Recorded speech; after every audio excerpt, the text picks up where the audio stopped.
kafirlərə Nuhun və Lutun həyat yoldaşlarını misal çəkir və sonra buyurur ki, onlar bizim salih bəndələrimizin nikahı altındaydılar.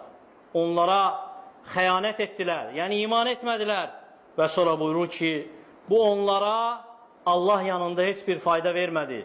Yəni, salih insanların zövcələri olmaları onlara Allah yanında heç bir fayda vermədi. Onlara deyildi ki, daxil olanlarla bircə cəhənnəmə daxil olun. Həmçinin xainin xəyanəti yalnız özünə qalır. Onun bəlası, müsibəti özünə qalır. Bu pis sifət, bu pis əxlaq onun özünə qayıdır. Ona görə Allah Teala bu sifəti Yahudilərə nisbət edir. Buyurur ki, Allah Teala وَلَا تَزَالُ تَطَّلِعُ عَلَى خَائِنَةٍ مِّنْهُمْ إِلَّا قَلِيلًا مِّنْهُمْ. Az bir hissəsi istisna olmaqla sən onlardan daima xəyanət görəcəksən. Və Peyğəmbər sallallahu aleyhi və səlləm xəbər verib ki, xainlik münafiqlərin sifətlərindəndir. Arba'u men kunne fih kana munafiqan xalisa. 4 sifət var ki, kimdə onların hamısı olarsa, o xalis münafiq olar. Və men kanat fihi xislatan minhunna kana fihi xislatun min nifaq. Kimdə bu xislətlərdən biri olarsa, onda nifaqdan, münafiqlikdən bir xislət olar. Hətta yədə'əhə, ta ki onu tərk etməyincə. Və sonra buyurur ki, İzə həddətə kəzəb, danışanda yalan danışar, və izə tuminə xan. Əmin olanda və ya ona etibar ediləndə xainlik edər. Əl-hədis. Həmçinin Peyğəmbər sallallahu aleyhi və səlləm xəyanətdən Allah Teala'ya sığınıb.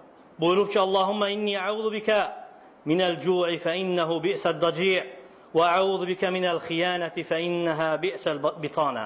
Allahım, sənə aclıqdan sığınıram, o necə də pis dostdur və sənə xəyanətdən sığınıram, necə də pis sirdaşdır. Və xəyanət heç də sələflərin əxlaqından olmuyor. Ona görə Peyğəmbər sallallahu aleyhi və səlləmin dönəminə, səhabələrinin dönəminə baxan, görər ki, onlarda bu əxlaq olmuyor. Onlar bu əxlaqdan uzaq olublar. Xeyrul quruni qarni, thumməl-ləzīnə yəlunəhum, thumməl-ləzīnə yəlunəhum, thummə yəti qovmun, yəxunun və lə yu'təmənun. Buyurur ki, sallallahu aleyhi və səlləm, ən xeyirli əsr mənim əsrimdir. Sonra onlardan sonra gələnlər. Sonra bir qövm gələcək, xəyanət edəcəklər və onlardan əmin olunmayacaq. Onlara güvən olmayacaq. Yəşhədun və lə yüstəşhədun. Şəhadət verəcəklər, lakin onların şəhadət verməsi tələb olunmayacaq. Yənzurun və lə yufun. Nəzir edəcəklər, lakin nəzirlərinə vəfalı olmayacaqlar. Və xəbər verib ki, onların şəhadəti heç vaxt qəbul olunmaz. Lə tuqbəl şəhədətu xainin və lə xainə. Xain qadının və xain kişinin şəhadəti qəbul olunmaz. Və xain qiyamət günü onun üçün xəyanət bayrağı sancılacaq. Və deyiləcək ki, bu filankəs və filankəsin xəyanətidir və Allah Teala o gün ona düşmən kəsiləcək. Thələthətun ənə xasimuhum yevməl qiyamə. 3 insan var ki, mən onların düşməniyəm qiyamət günü. Buyurur ki, rəculun ə'ta bi thummə qadar. Bir kişi məni əhd verib, yəni mənə and içib, sonra xəyanət edib, əhdi pozub. Ona görə də xəyanətin növləri çoxdur.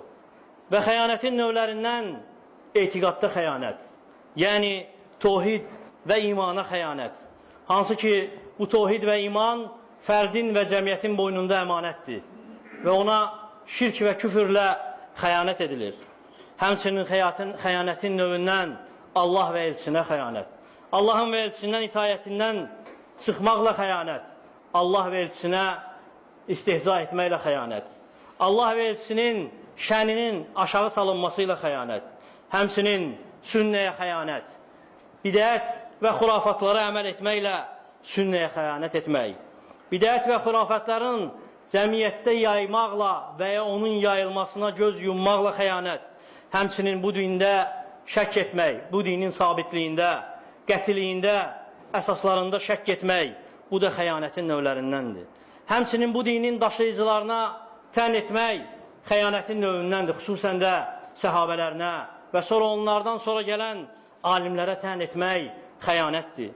Həmçinin xəyanətdən cəmiyyətdə haramların yayılmasına göz yummaq və ya haramları etmək və ya haramın yayılmasına sevinmək xəyanətdir. Pozğunluğun yayılmasına göz yummaq və ya pozğunluğu yaymaq və ya onun yayılmasına şərait yaratmaq, bu da xəyanətdəndir. Üzərində olan haqqı yerinə yetirməmək xəyanətdəndir. Əməl sahibinin əməl verdiyi, iş verdiyi kəsə zülm etməsi xəyanətdəndir.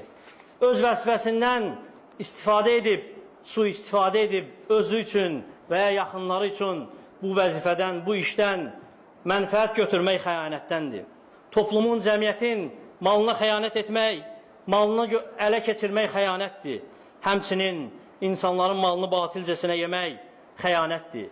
Yetimin malını yemək xəyanətdir və əhli olmayan bir kəsi, iş sahibinə bu işə layiq olmayan və ya bir işə layiq olmayan bir kəsi o işə təyin etmək xəyanətdir. Ona görə Peyğəmbər sallallahu aleyhi və səlləm buyurub ki, Allahın razı olduğu kəs ola öz yaxın qohumunu bir işə təyin edən Allah və elçisinə və möminlərə xəyanət etmiş olar. Necə ki, İmam Həkim rəvayət edib, ona görə də layiq olmayan bir işi və ya əmirliyi və ya hakimliyi istəməyin xəyanətdir. Çünki layiq olmayan kəsin bu vəzifəyə təyin olunması xəyanətdir. Peyğəmbər sallallahu aleyhi və səlləm Əbu Zər radiyallahu anhu ona xitab edib, ondan əmirlik istəyəndə və ya bir iş üzərində rəhbər təyin edilməsini istəyəndə, deyəndə ki, ya Rasulallah, ələ təstə'milun, ey Allahın elçisini, ey Allahın elçisi, məni bu işə təyin edərsənmi? Peyğəmbər sallallahu aleyhi və səlləm əli ilə onun çiyninə vurur, dedi ki, ya Əbəzər, ey Əbəzər, sən zəifsən, həqiqətən sən zəifsən və həqiqətən bu əmanətdir və həqiqətən bu qiyamət günü peşmançılıq və rüsvayçılıqdır. Yalnız haqqı ilə onu götürüb və onun haqqını ödəyəndən başqa. Və xəyanətin, bütün bu zikr etdiklərim xəyanətin növlərindəndir. Və xəyanətin növlərindən qardaşın səndən nəsihət istəyəndə ona nəsihət etməməyin. Halbuki ona nəsihət etmək hər bir müsəlmanın boynunda olan vacibdir. Onu zəlalətdə tərk etməyin, xurafatın, şirkin zülmətində tərk etməyin xəyanətdir. Və bunlar hamısı xəyanətin növüdür. Və ən əzəmətli növü vətənə, ümmətə xəyanət etməkdir. Və nə bilir xəyanət edən vətən nədir? Nə bilir vətənə xəyanət etmək necə əzəmətli cinayətdir? Çünki vətən torpaqdır, vətən xalqdır, vətən dövlətdir. Və onlardan birinə xəyanət etmək elə vətənə xəyanət etməkdir. Ona görə də şəriət bu xəyanətlərin hamısını, bu pisliklərin hamısını qadağan edib. Və kifayətdir ki, vətənə xəyanət etmək toplumda əmin-amanlığın pozulmasıdır. Və kifayətdir ki, xalqın içindən bir fərdə xəyanət etmək elə vətənə xəyanət etməkdəndir. Ona görə bu xaini həm vətən lənət edir ona, həm xalq lənət edir, həm torpaq lənət edir, həm ailəsi, əhli lənət edir, onu nə torpaq götürür, nə səma kölgələndirir. Və kifayətdir ki, xain xəyanəti ilə düşmənlərin yanında durmuş olur. Hansı ki, bu xəyanəti səbəbdir ki, olduğu ölkəsinin, şəhərinin, dövlətinin əmin-amanlığı pozulsun. Onun aqibətini müəyyən edir bu xəyanət. Onun əmnini, sabitliyini sirkələdir bu xəyanət. Ona görə də bu xəyanət müsəlmanın sifətindən ola bilməz. Müsəlman hər pis əxlaq onda cəm ola bilər. Yalnız xəyanət və yalandan başqa.